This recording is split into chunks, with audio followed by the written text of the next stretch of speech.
নমস্কার বন্ধুরা, রত্নাস কিচেনের একটি নতুন ভিডিওতে তোমাদের স্বাগত। আজকে আমি তোমাদের সাথে সর্ষে পাবদার রেসিপিটা শেয়ার করব। মাছগুলি ভালো করে ধুয়ে একটা প্লেটে সাজিয়ে নিলাম। তারপর মাছের ওপর পরিমাণ মতো লবণ আর 1 চামচ মতো হলুদ গুঁড়ো দিয়ে মাছগুলির গায়ে ভালো করে মাখিয়ে নিলাম। মাছগুলোর গায়ে হলুদ আর লবণটা ভালো করে মাখানো হয়ে গেলে গ্যাসে কড়াই বসিয়ে তাতে পরিমাণ মতো তেল দিয়ে দিলাম। তেলটা সামান্য গরম হয়ে গেলে তাতে সামান্য লবণ দিয়ে মাছগুলো দিয়ে দিলাম। লবণটা দেওয়ার ফলে মাছগুলো আমাদের গায়ে ছিটে আসবে না।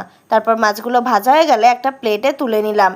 তারপর ওই তেলের সাথে আরও কিছুটা তেল মিলিয়ে কালো জিরে ফোড়ন দিলাম। তেলটা একটু গরম হয়ে গেলে এতে 1/2 চামচ হলুদ আর 1 চামচ জিরে গুঁড়ো দিয়ে আগে থেকে বেটে রাখা সর্ষে আর পোস্তর বাটাটা দিয়ে দিলাম। তারপর ভালো করে নাড়িয়ে এতে কিছুটা পরিমাণ জল অ্যাড করলাম। এরপর এতে স্বাদ অনুযায়ী লবণ অ্যাড করলাম।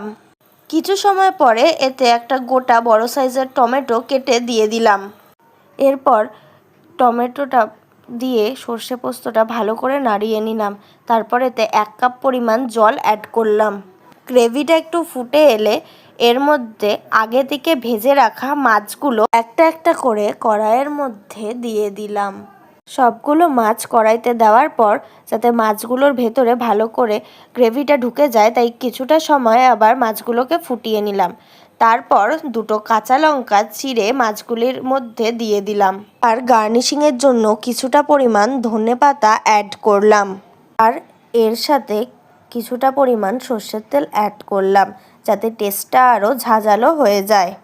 এরপর গ্যাসটা লো ফ্লেম করে 1 মিনিটের জন্য চাপা দিয়ে রাখলাম।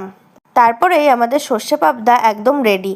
আমাদের ভিডিওটা যদি ভালো লাগে like, comment, share and subscribe করে দেবেন। আর আপনারাও সর্ষে পাবদা বাড়িতে বানিয়ে খেয়ে আমাকে কমেন্ট করে জানাবেন।